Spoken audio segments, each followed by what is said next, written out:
This is a 1966 Myford OD grinder that Rossi Machinery Services rebuilt for Swift Tool in Cauga Falls, Ohio. We're going to use it to do precision OD grinding.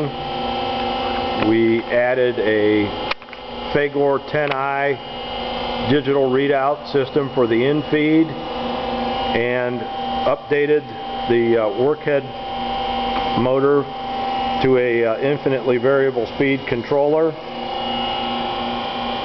There you can see the table stroking, and we also have our in-feed display showing us the actual position of that workhead coming in. If it was in grind mode, how much it would take off.